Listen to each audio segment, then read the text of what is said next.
things to you that have never been done before. We the people tell the government what to do. It doesn't tell us. We the people are the driver. The government is the car. And we decide where it should go and by what route to do. We the people are free. And I hope we have once again reminded people that man is not free unless government is limited.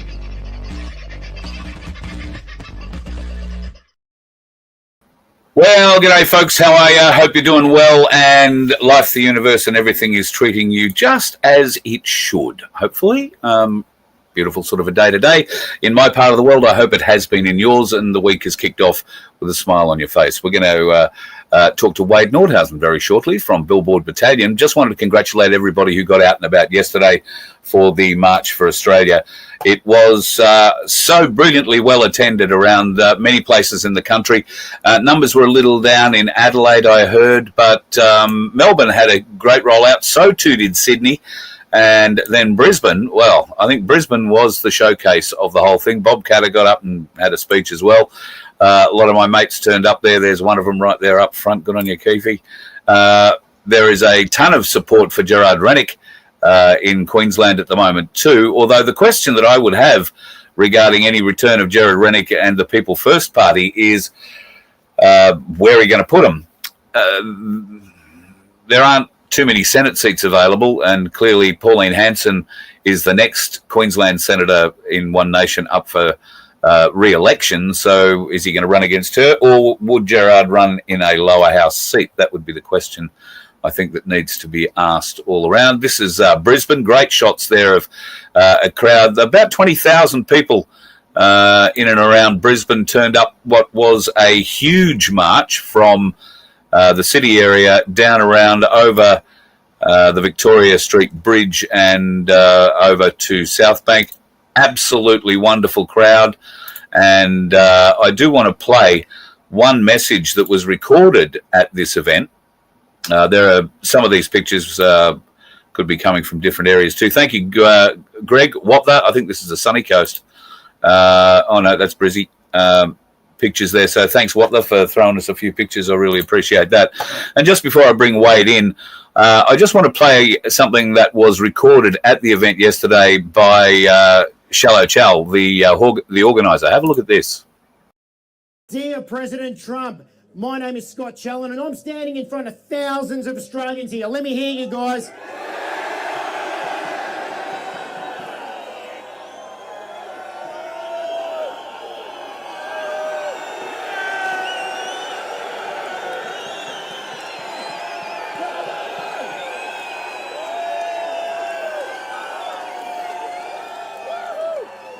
Mr. President Trump, with all the heartfelt respect in the world as the greatest ally of the US, Australia, we think you're awesome, and we know you've done an amazing job to close your borders, make your country safe, and make America great again. We know that you're meeting with our Prime Minister, Mr. Albanese, on Tuesday the 20th.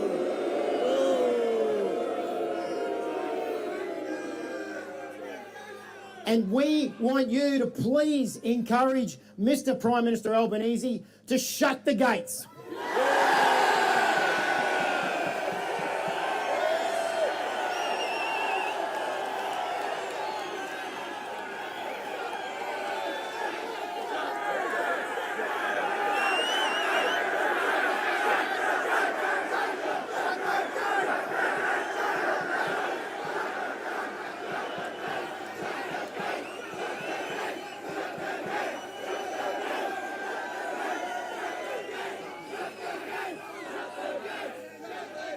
President Trump, did you know that Australia has more international students than the US and you have 10 times our population? What? What the heck? We can't believe that. Australia doesn't have a sovereign border. We let in anyone pretty much from anywhere around the world, and we want to shut the gates to give Australians a future. You are our greatest ally. We believe in you, America. We know that you believe in us, and we know that together these two great democracies can change the world. We stand with America, and we want America to stand with us. Let's go, Australia!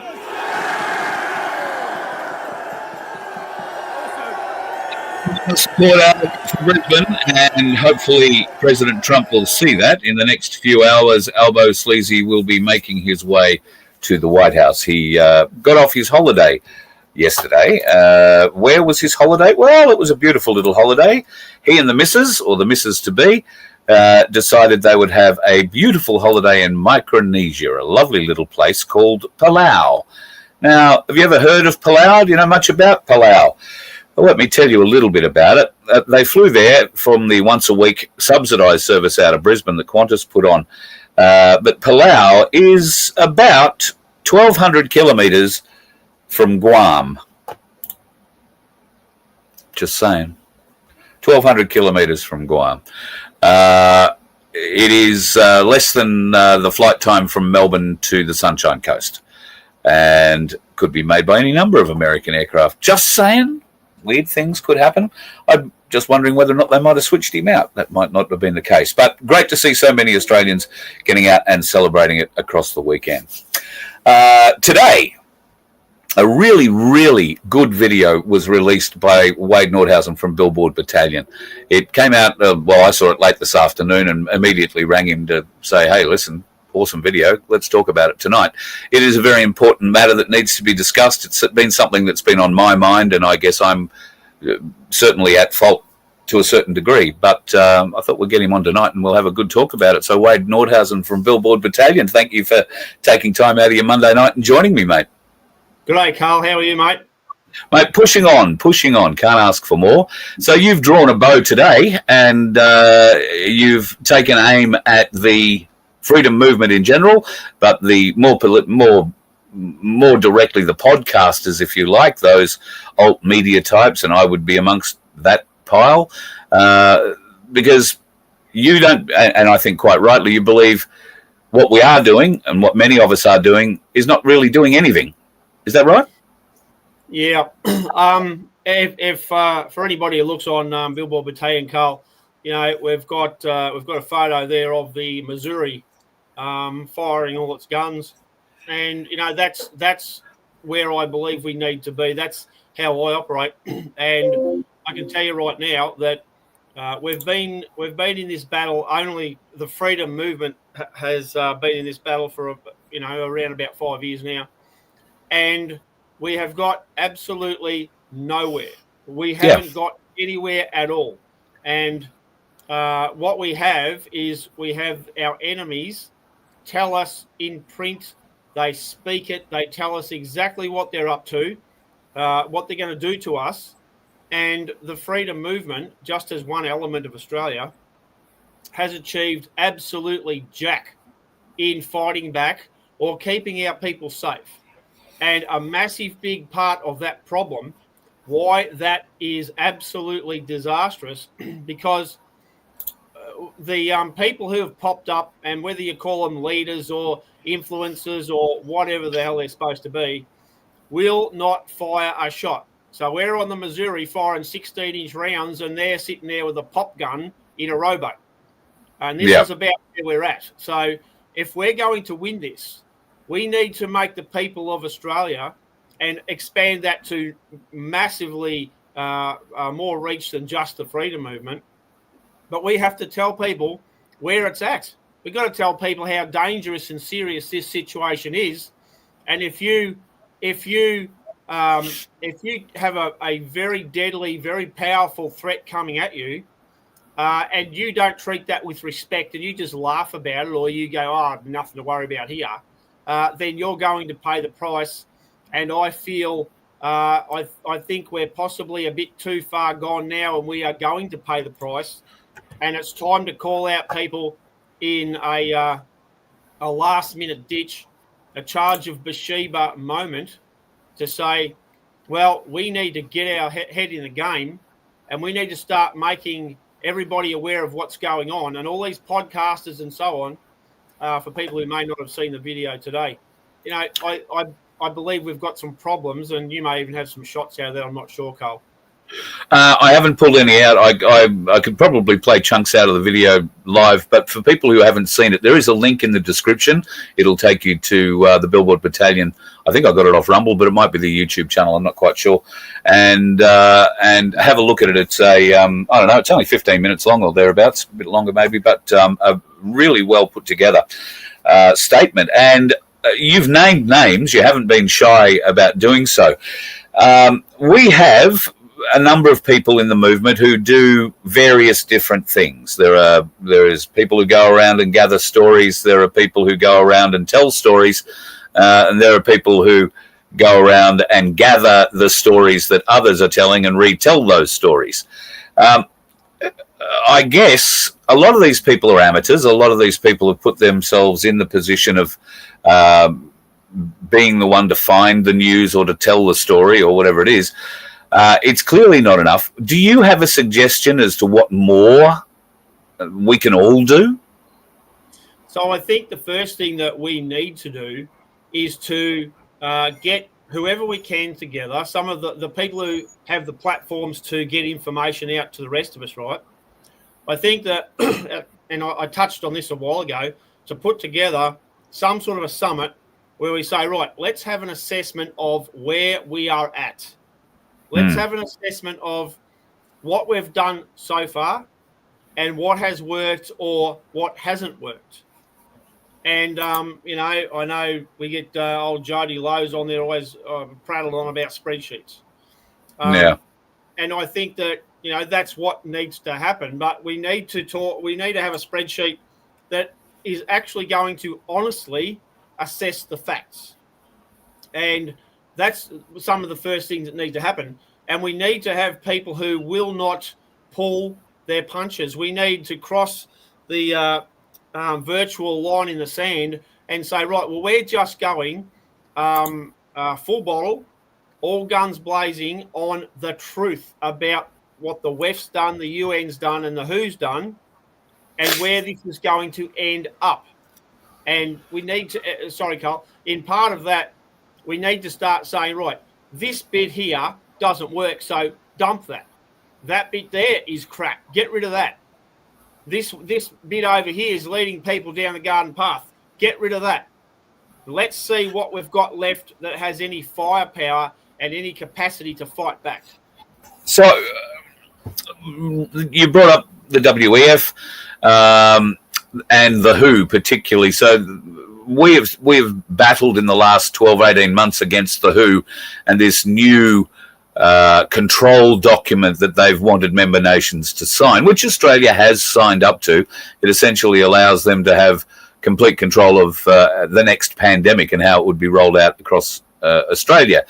Now, there was plenty of opposition against that. I can't find anybody in Australia, an average person who wanted to sign up to that. And yet that was made very, very clear to the politicians. A number of them went into bat. Malcolm Roberts and others went into bat against it. Antic and, all the good politicians, let's say in inverted commas.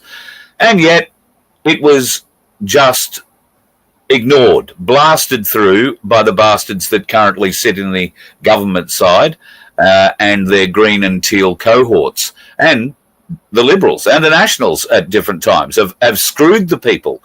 So I understand people like you, like me, like Guru, like Michael, like others can do more, but what do we do in the face of the government that just says, stuff you? So, and that's an excellent question. And that goes right to the very heart of what I'm talking about. And the first thing to say about that, Carl, is we have all these so-called commentators and people who just want to report this and report that and some other bloody thing. What we need to do is everybody that has a platform say this was always going to happen because the government, whether it's the left or right, they are working for the WEF and the WHO and the UN. Now, this is one of my primary beefs, is that nobody will say that. We get all these stupid people who go, oh, look, I don't know why they're doing this. Oh, I don't know what they're doing. So at the end of the day, hang on, I'm just reading something there. Yep, and I'll deal with that in a second, Robin. So we've got a whole heap of people who continually, and I'm going back 40 years ago when we first started getting into the agri-politics of it. These dumb people who say, oh, don't these politicians understand how much damage they're doing? or, oh, look, I really don't understand why they're doing this. Like, what the hell is wrong with you? So I think part of our problem is that the people who do the podcast and so on, like I'm talking about, they don't say what I just said. They let people run with that. Instead of pulling them up and saying, right, this has happened. We've signed up to the international health regulations, which is what the World Health Organization wants, because the government works for them now. They don't work for you. You know, equally, you had a bloke on there before talking about the rally in Brisbane. Yeah. And saying, you know, oh, we want Trump to tell Albanese to shut the gate. So, I mean, all the March for Australia rallies that have been going on, can you tell me one of the speakers at all who said this immigration problem we have is by design? The government is working for the international terrorist organisations, and they are deliberately swamping Australia with people who have very, very diametrically opposed ideas to us. They are, in some cases, not all, but in some cases, they are extreme violent operators, and they have already said their plan is to wipe out Australia. Now, how many of the people have got the guts or the intelligence to stand up in these rallies and say that stuff? Because that is where it needs to be. And if you don't lead from the front, you know, so I've had an absolute guts full of people who turn around and say, oh, look, you know, I don't know why this is happening. Doesn't the government understand? We've got to get the government to do this. Tell people the truth for a start. And if we all get on the same page, then that message then will resonate out into the general community, which is where this needs to be. Do you think the general community gives a shit? Because I've come across so many normies, and I'm sure we've all had this, where you can try and explain, you know, the WHO bastardization that they try and get over us, or any other of the control methods that they're introducing from digital ID on, and people just don't seem to care. Oh, the government will do what the government does. So a couple of things about that. Firstly, I want to go back to Robin Courage is the cure. She put a thing up there just before. And so when I did talk to people about having a Freedom Summit, yes, there were a small handful who said they'd love to do that. And Robin from Courage from the Cure, I was Courage is the Cure. You know, she was really brilliant. She said, yes, I'd be involved in that. But there were a lot who were vitriolic against the idea, very, very condemning, abusive, the whole deal. So a big thanks to Robin, who did actually say that she'd be a part of that. So, you know, I want to acknowledge that. Well, you and I had a conversation in Echuca while I was on the road with Vince, I think or just before Christmas last year, we met up. And we were talking about a summit or that sort of an idea then, and we were talking about locations and places to have it. We're trying to pick somewhere in the middle of the country to make it a bit easier to get people to get to it. I went my way and asked a few questions. You obviously went a bit harder your way and asked a few questions your way too, but I got the same reaction.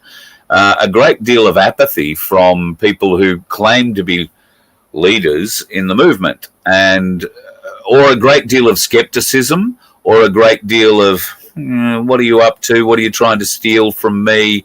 What am I going to lose by doing this? Do you think that ego is going to be the biggest downfall in trying to get something like this happening? Look, there's a couple of things in play.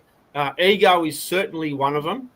I think some people have, as Nancy Pelosi from the US always used to say, never let a crisis go to waste.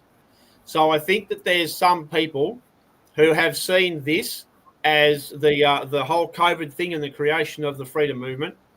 I think they've seen this as an opportunity for them to make themselves into celebrities.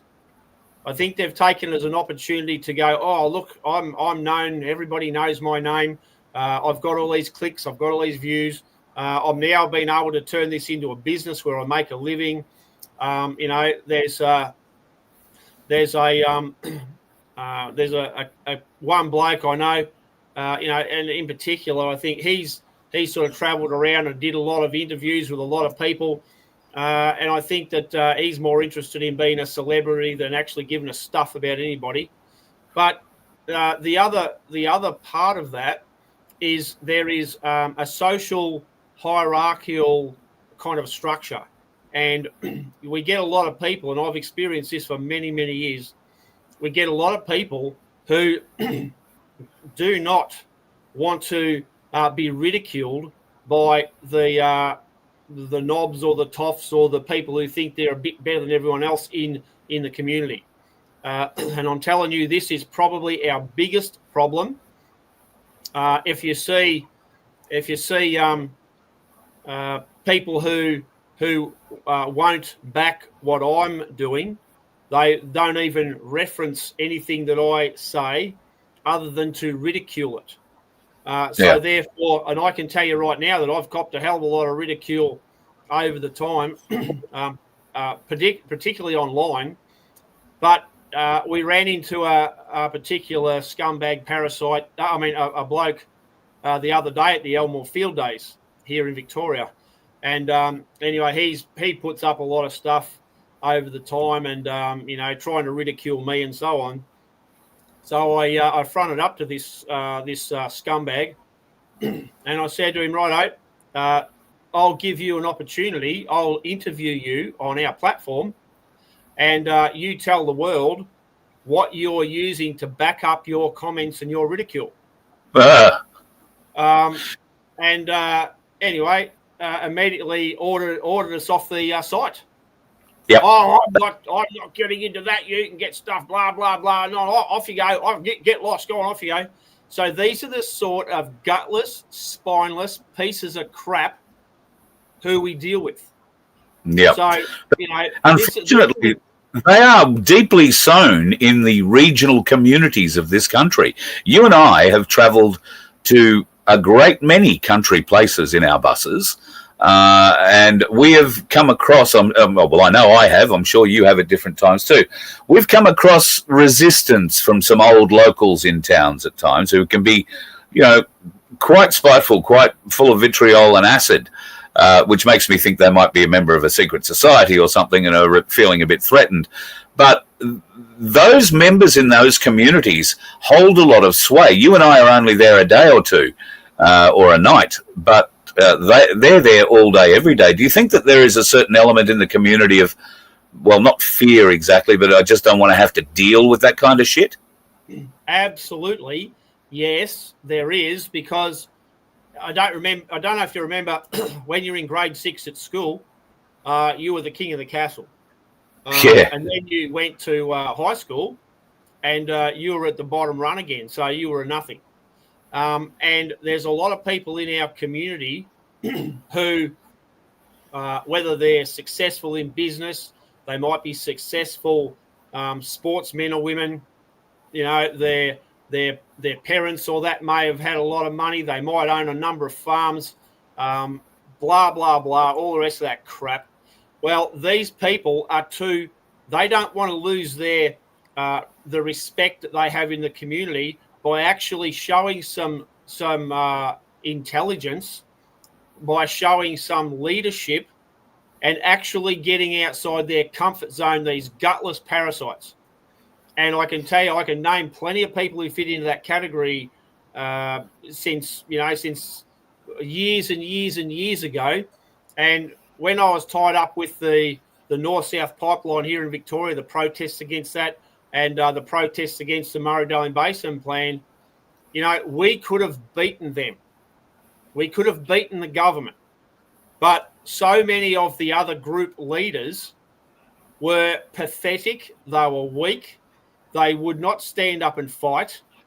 And every time I said we need to do something, they'd come back, oh, listen, we can't say that, Wade, because we don't want to lose people. We don't want to put people off, And some of these people, they had millions and millions of dollars and huge capacity to actually nail this. So at the end of the day, this is a big part of our problem. and this is what I am concerned about. We're dealing with the so-called freedom movement. And if we had the freedom movement, you mentioned before, Carl, about people who say, oh, she'll be right, they're too apathetic, they can't be bothered. And now this goes to the very crux of what I'm talking about. They're saying that because people don't sound the alarm. You know, and I talked about people like Topher, Hoodie, John Larder, a couple others, Jody Lowe, Rod Cullerton, and a few others like this. They will not ring the alarm bell. And if you do that, one stirs up another, and then that stirs up another, because people are really as dumb as, anyway, they are sheep, right? And they will follow the sheep. But none of them want to stick their neck out to start with. So if we started to see more and more people going, well, what Wade's saying here, this is where it's at, and more people did, then we could encourage more people to come on board.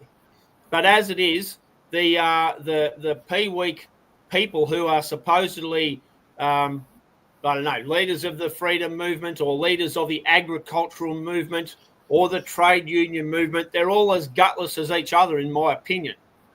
And that's why we're getting our backsides handed to us on a plate. Well, the rubber's hitting the road. The digital ID stuff's coming in very soon.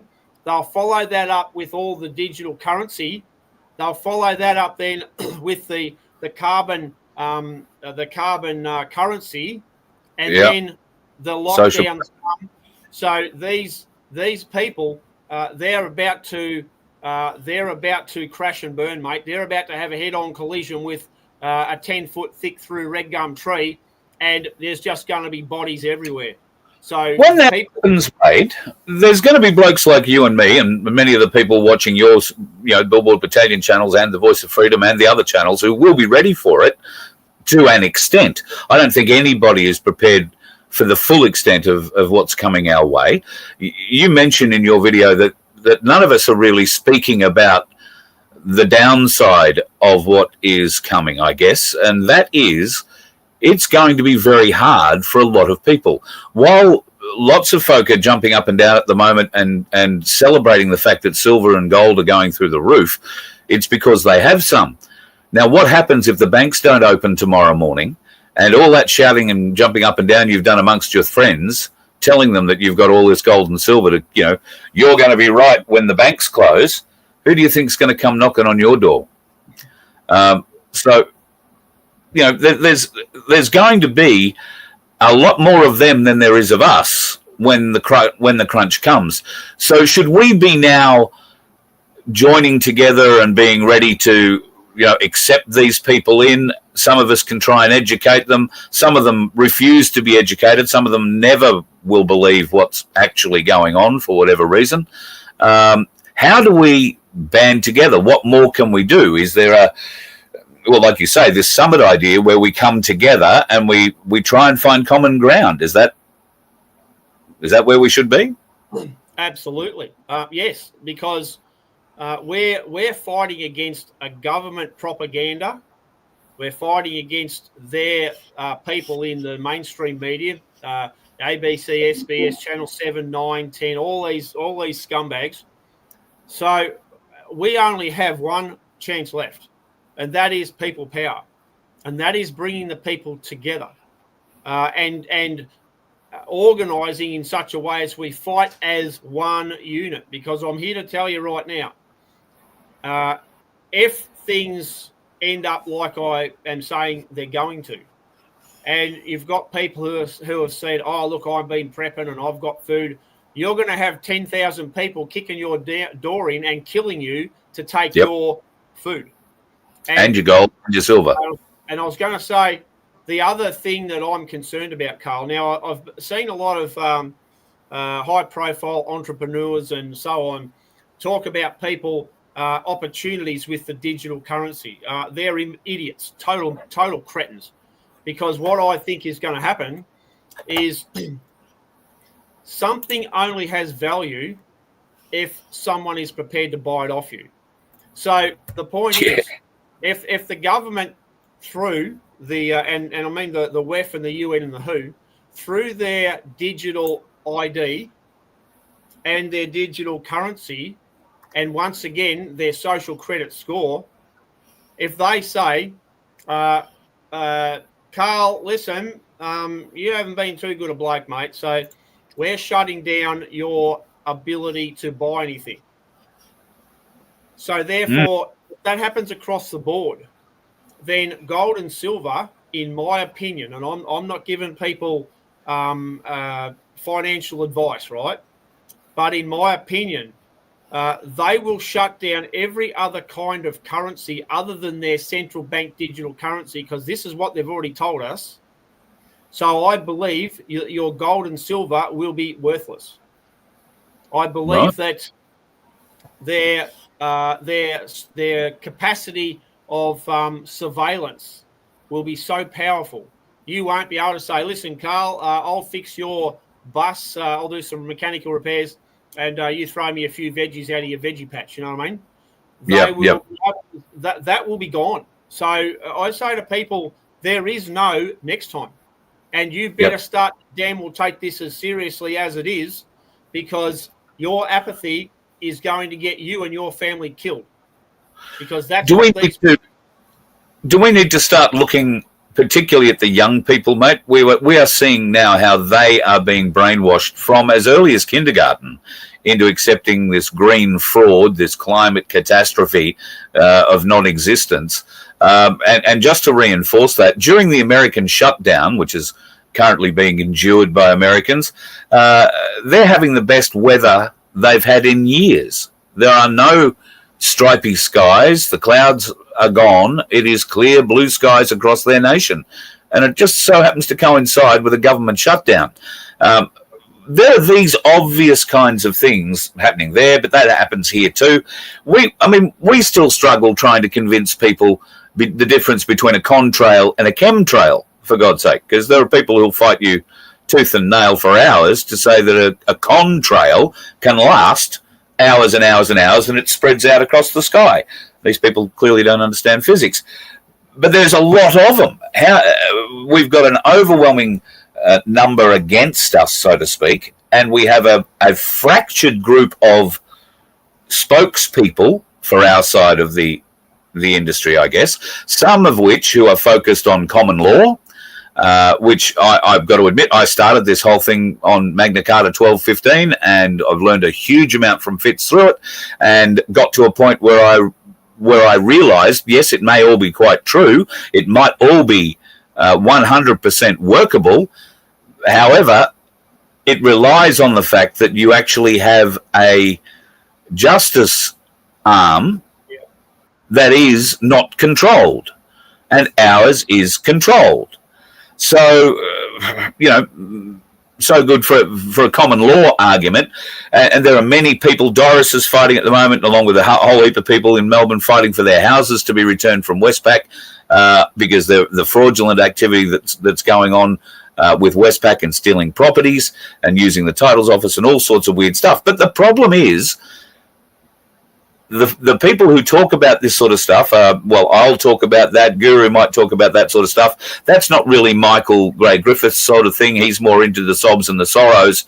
Let me hear your story. And, I don't know, maybe Michael's planning on writing a movie or something, combining all these stories together at some stage. But at the moment, it's more a documentary and a documentation of how people are feeling. But as you pointed out, it's not much use to people. I don't know that I do anything that's much use to people.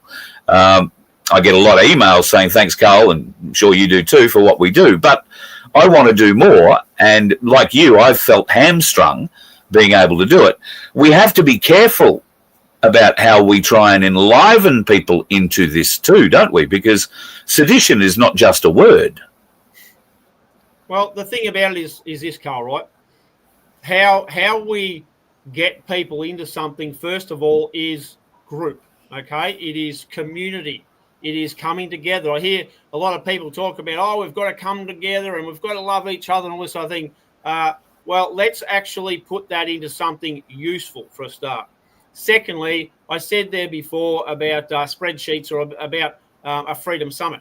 So the most important thing about that, as I just said before, is let's do an assessment of where things are at. Now, I spoke today about Rod Culleton.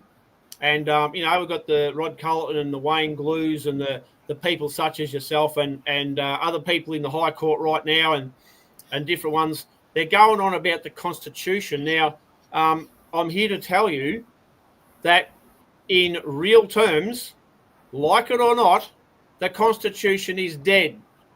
Now, the people who are invading us, this is the nature of an invasion force. They don't really take any notice of your laws. Hello, like, my God, what's it going to take for people who bang on about this common law stuff and are all about the Constitution? That is over. So the most important thing now is fight to stay alive. And then possibly, if we win that battle, which I seriously doubt we're going to, we would then have a possible opportunity to reinstate our Constitution.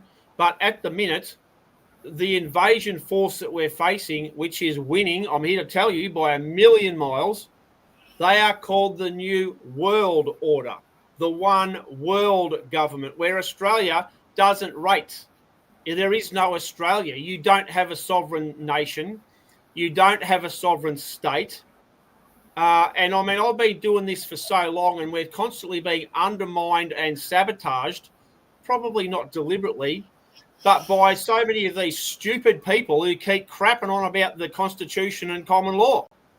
I mean, get your head out of your collective backsides and actually come up to speed with where things are at. And I constantly say, Carl, when Hitler and the Nazis rolled the tanks through the forest into Belgium, they did not get to the Belgium border and then say, oh, hang on, stop, hold, everybody stop. Belgium has a constitution. That's it. Everybody turn the Tiger tanks around, head back to Berlin. Yeah. People must be brain dead and three-quarters stupid if they think that is going to make any difference. Like, come up to speed with the real battle, for God's sake. Otherwise, you've signed your own death warrant and that of your families and our country because you're wasting critical resources on that crap, and you are being a diversion and you're splitting our forces. We've got so many different people say to me, Carl, oh, look, Wade, I really don't know what to believe. I hear you say this and Carl says something and Rod Culleton says something and Michael Griffith says another thing. Jody Lowe says something different, Hoodie and the rest of them, and God knows what. So they say, oh, I just throw my hands up. I'm just so confused. I just don't do anything now. I just go back. There's our problem right there. Yep. We are creating our own destruction, and the government are laughing their guts out at us. I think you're 100% right. You've nailed it. Maybe what we need is a weekly coming together on an independent sort of platform. I'm talking to you now, Vince,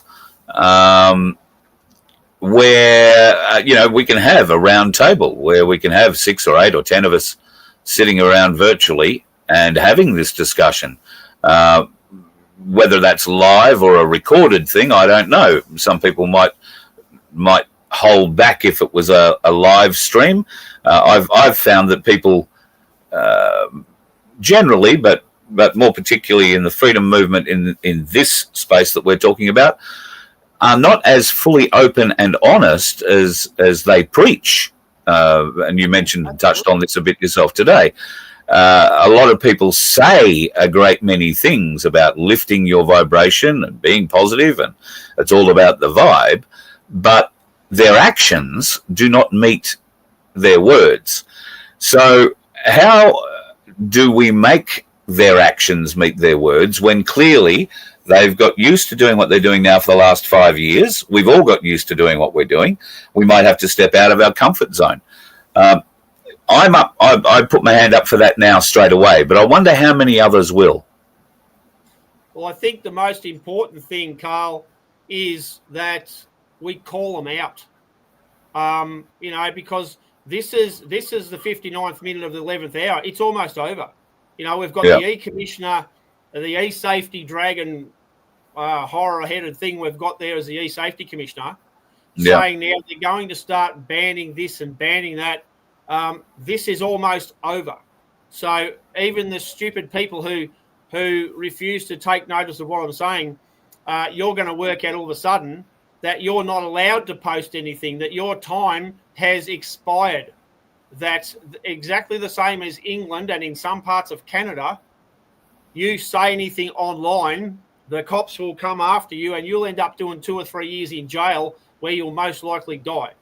And in England, they're going after people talking in the street for having an English flag in England. Can you believe this crap?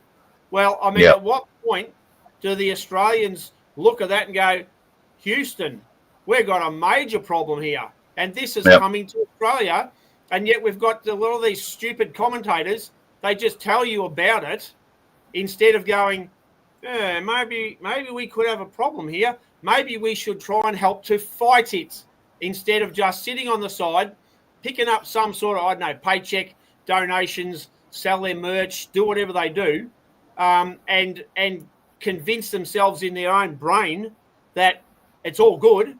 Let's just be all lovey-dovey and whatever, and let's just do a lot of praying, because hell, that's worked out so well for people over the generations.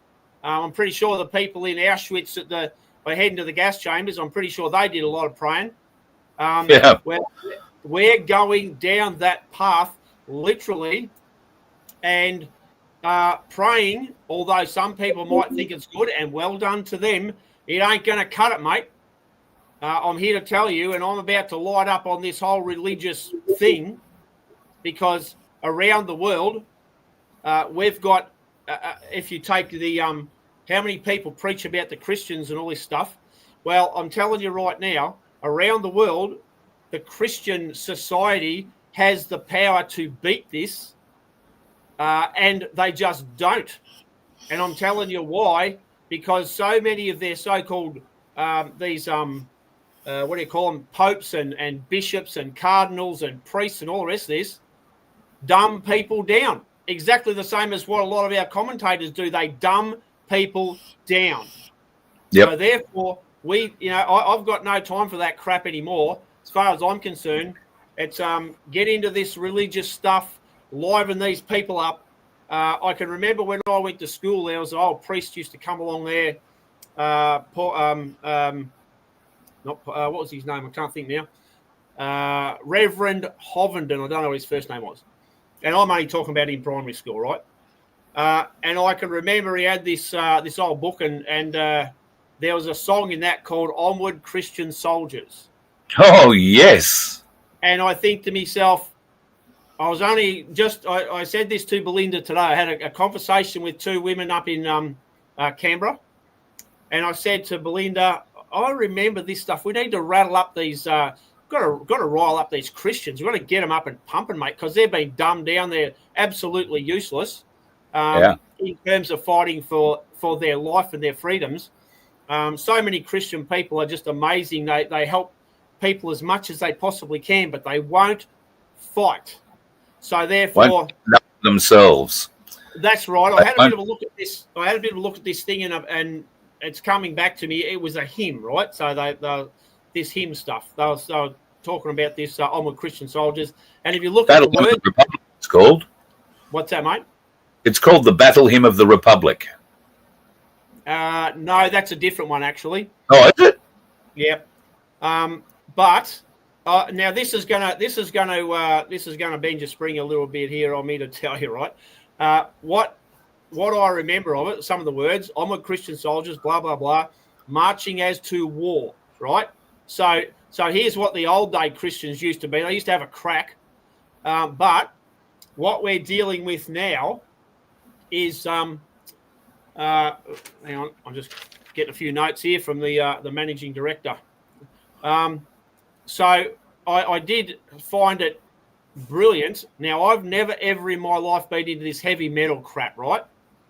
But I No. looked up some stuff and I found this Onward Christian Soldiers heavy metal version. Right. And mate, it goes off. This is inspiring stuff. I looked at it and thought, well, hooly dooly, here we got this old Christian thingo going on here, and I've never been into all that religious stuff and whatever. But I'm going to run with this, and I'm going to liven up some of these Christians and get right amongst it, because the ones that we've got, a lot of these commentators who call themselves Christians, I think they're absolutely as weak as, well, anyway, I think they are pathetic and shocking and hopeless. They go on with all their Christian stuff. Is the one? Jackpot, ripper. I can't really play it all because I'll go and get myself banned. But folks, just type that in, Onward Christian Soldiers heavy metal version, into YouTube, and you will find it just there. It's just how easy it was. What can you say? I found that today, and I just thought, yes, that's what I'm looking for. That is exactly what I'm looking for. And we're going to rattle up these hopeless bloody Christians, I'm here to tell you. I'm pleased to hear you say that. I'm really pleased to hear you say that, because I have been saying for a month or so now that we've been working on something in the background, and it's not just a local thing, it's a global thing. But that is a march for Christianity, because when the Christians stand up, the world notices. And this needs to be done not just here in Australia, but it needs to be done around the world. And the Christians need to be woken. When you look at history and you look at what's happened in well, at least the history we've been told, it's only when the Christians stand up do things change. So people need to get back in touch a little bit with that, I think. Well, as I said, I'm not overly a godly person or whatever, but in our tours around, I get lots and lots of Christian people come up to me and they say, we're praying for you. Our entire church is praying for Billboard Battalion. You're doing God's work and that sort of thing. Mate, I'm just a bloke from the bush. I'm just a farmer here. I'm not doing God's anything. And they say, no, you are. This is what we need, is people such as you to do X, Y, and Z. So, rightio, then let's call the troops into the battle. Let's get this thing up and pumping, because the majority of the commentators and all these so-called big mouth podcasters in the freedom movement, completely, absolutely useless. Couldn't organise a good one chicken chook farm. They just can't stand up and fight. And I know a lot of these people personally, and I have great regard for them as friends or people. But we are in dire trouble. We're in catastrophic trouble here. And so therefore, we've got to do this. Commenting, making comments on it. I think one of the things that you said earlier is we've got too many commentators. We don't have enough people taking action. Well, I think that the logical progression is that the commentators are the ones who should be taking action and leading the other people to take action. We've got, as I said, we've got commentators, not combatants. We've got people who want to sit on the sidelines and tell everybody about what's going on. I imagine, Carl, that you would have the same problem as not a problem, but you would have many people, because I do, and even going back right to the days of the water wars for the farmers, they'd get in contact with me and say, look, this is what you need to do. You need to do this and this and this and this. And I'm thinking, wait a minute, why aren't you doing this and this and this and this? I've already got my strategies. I've got my path. The last thing I need is more people telling me what I should be doing. Yeah. You need people to actually come on board and help, because like talking about the Christian thing, like I said, there's an enormous amount of money and influence in the Christian family across the world.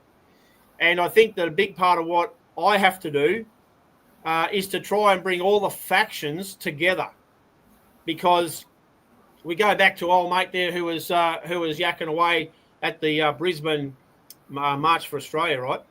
Yep. One of the big ticket items that we're fighting against is these Islamic people, not the rank and file, but the hardcore Islamic nucleus that is going to war against everybody else who is not Islamic. Now, at the end of the day, I hear all this crap about, this is a spiritual war, and Michael Griffith goes on this crap all the time. I wouldn't know what day it was. But however, what I say to people is this. When they came to jab you, they were men and women. They weren't spirits. The needles didn't just float through the air by themselves from a spirit. You know, the cops went and bashed people up. They weren't spirits, mate. They were real people.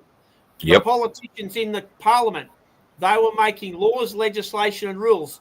There's no spirits there, mate. They're just nasty, evil, horrendous people. So, and now people say to me, oh, yes, but it's the bad spirit that gets into them. Well, I don't care, because there's supposed to be good versus evil. So where are the people standing up who have the good spirits in them? Yep. Get amongst it. And how is it they never get elected into power? You know, the people with the good spirits in them never get elected to power. Mate, well, the people with the good spirits, as I said, these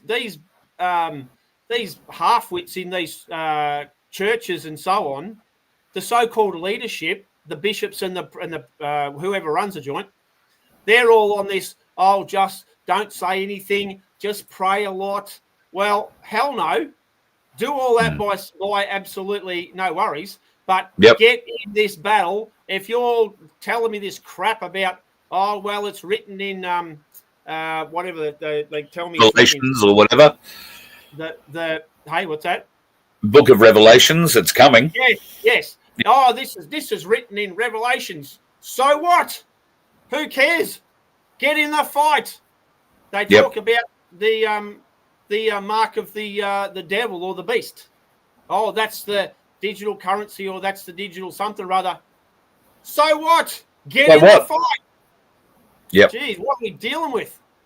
Yep. So this is the fallback position of all these dopey people. They love to recite those few little three-word slogans. Mate. Do you think, being a Victorian, and let's just get off topic slightly and go to yesterday's March for Australia rally in Melbourne, which was a very peaceful event and was complimented by the police directly by name as being not a problem at all. But there was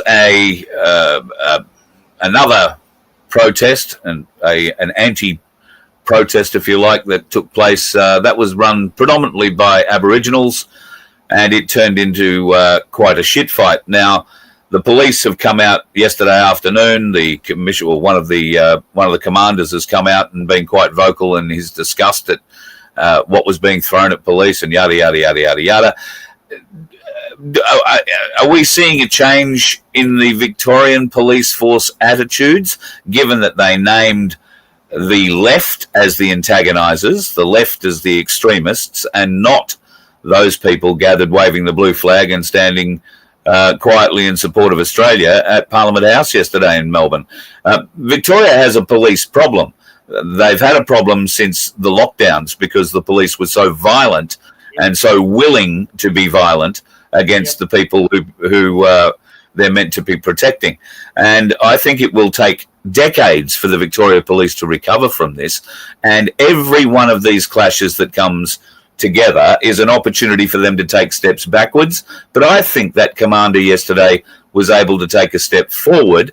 And I would even go so far as to say there might even be a form of an olive branch in his statement, by at least recognising that the March for Australia, which was supposedly going to be filled with Nazis and never was, were actually the good guys yesterday. Oh, absolutely. And I must say to Carl that I call out the shocking behaviour of Victoria Police all the time. And I'm not sure how many people saw the video, but the 22nd of September just gone, we did our second live, Billboard Battalion live from the Shrine of Remembrance in Melbourne. We did that live. We did a live on the anniversary the year before, which was the 3rd. And I must say that a lot of people say to me, "Oh, Wade, look, you're going too far. You're getting stuck into the cops." Because I say, the greatest cop killers in Victoria and Australia were the chief commissioners of police and the politicians who pushed the jab on them. Yep. And we are making up a lot of ground with police because no one else, not one person in Australia, says what I say. And I said to the cops back when the big marches were on in Melbourne, when they were guarding Parliament House, and I was one of the speakers on Parliament House, I'd turn around and I would speak directly to the police. I'd say, "You people being here, you are enabling the government." First of all, I said, "They forced you to take a lethal injection, which is going to kill some of you. You will know some people who it's killed. And secondly, you're helping the government to build the very system that they're going to use to kill us." And I can't tell you some of the amazing conversations that I had with many of the cops as you're sort of walking along. So I think that we've seen a big shift, and I would say nobody takes a lead in this more than me and more than Billboard Battalion in calling out what's happened with police and saying to them they need to come onto our side because they're in the gun as well. And I think that what was said yesterday was a very, very big shift. But I'm here to tell you that what that bloke said publicly on stage is what cops have been saying to me since day one. So even to the point, Carl, where when we first started doing the Billboard Battalion convoys, and I've worked very close with police for decades in all the protests I've organised with farmer stuff. I've worked side by side with police whose job it was to protect the Premier. So, and I was the go-to liaison. If anything was wrong, the cops came to me and spoke to me and I fixed it. And worked in terrifically with the Special Intelligence Unit in Vicpol in Victoria. But when we first started to do the Billboard Battalion convoys, the very first one, and every one since then, we'd have cops would come along. I'd give them a call and say, "Look, we're coming into your town to do a Billboard Battalion convoy," and inevitably they'd turn up and go, "Look, how's it all going?" and so on. And the comments that we got from Vicpol every time was, "If anybody gives you any hassles at all, you call us immediately and we will come and," well, the nice ways is that we'll fix them up. Yeah, right. Yeah. So Victoria Police, they went bad. There's no dispute. And I call that out every time. But we need to bring them on board now because we need them to understand their families are in danger and they are going to be called on to defend our country alongside us, not absolutely to the government. Not from us. Yeah, exactly right. Wade, thank you very much for coming on tonight and spending an hour with us. I know it's getting late in your part of the world and you farmers like to get out of bed early. How can people find more from Billboard Battalion? What are the best places to find you? Well, Billboard Battalion on Facebook, www.billboardbattalion.com. We're also on all the normal socials, the Rumble, TikTok, X, all that kind of stuff. We're pretty well everywhere. So anywhere of those places will find us. Or as I said, Billboard Battalion on Facebook or on our website. That's a really great place to go because then you sort of find everything. Okay, mate. Well, look, I've stick my hand up to support this in any way, shape or form. Whatever you need from me, just give me a call and I'm happy to get behind you in any way, shape or form to push this forward, because I think you're 100% on the money. I couldn't agree more with you. We need to be able to progress this forward. If we can gather more bodies along the way to our side, then that's fabulous. But a plan of action and a direction for us all to follow, I think, is essential. We've never won a war with a scattergun approach. And it has to be organised. Our enemies, Carl, are completely organised. They're totally efficient. They have a plan and they've executed it. And these half-wits who say, oh, it's just got to be the freedom side, oh, we've got to be organic and we'll all fight our own. You're an idiot. You're going to be wiped out. And quite frankly, if that happens to you because you're that stupid, then, yeah, I'm not going to say the rest. But I'd just like to say a big thank you to Robin. Courage is the cure over there in Western Australia. Also, Martine Shepherd, she does an amazing job. I do a fair bit with Guru and Kaz, and there's other podcasts and that we do work with who are terrific people, and they're on the same page. But we need numbers, Carl. We need numbers. And a big thanks to you for tonight's interview as well. We really need numbers, mate. So let's see if we can pull this together, right? Anytime, mate. If ever you want to come on and have a chat, you just pick up the phone. We can organise it any time for you. Easy done. Thanks, National. Thanks, Carl. Appreciate it, mate. And love to Belinda. Have a good night. All right, mate. See ya. See you, mate. And thank you, folks, for being with us tonight. I did have a couple of other little things that I was going to show you, but I think we've run long enough tonight, and I don't want to confuse the message. I think Wade's message is very powerful, very strong, and very correct. We do need to get off our asses. We do need to stop looking inwardly. We need to look outside. We need to put our egos to one side and come together as a group so that we can better help you and all of us in one go. If you've got ways, means, and suggestions that we could do that, you can always write to me, carl@vofhq.com, and I'll pass them on to Wade without a problem. And hopefully we can get a meeting of some kind happening, a summit, a get-together somewhere where we can all sit down around a big round table and discuss a way how we can present a united front going forward, because that is the key. And I think it'll take a little bit of inward gazing from some people, because to make that sort of a commitment to the group will mean there might be some personal financial loss along the way. You might lose a bit of focus on your marketing because you need to go and market something else that isn't about you. It's about us, we the people, and our futures. Fingers crossed we can get to that point, and we can get to that point sooner rather than later. We will get to that point by travelling down the road. We can only get on the road by putting fuel in the buses, and we could use a bit of help doing that. So, folks, you can do it by buying a lottery ticket. You'll be helping out the Good Samaritan Donkey Sanctuary, and a little bit of it will go into the bus as well for fuel or to repair the stairs, which I found out today are going to be $810 to fix. That's fun. But I managed to pull them out by myself, so who knew I could be mechanical? A lot of good things coming up this week, so keep an eye on the prices for gold and silver. Stayed pretty steady today, and I think it'll probably stay reasonably. I think it's just popped over $80 an ounce again at Ainsley, so that'll take it up to close to 82 everywhere else. If you are going to buy it cheap today. Happy Diwali to people who are celebrating Diwali, and Ainsley only closed an hour and a half ago for Diwali Day today. Big sales and huge videos again of people lined up out of buildings around city blocks to try and buy bullion today, gold and silver.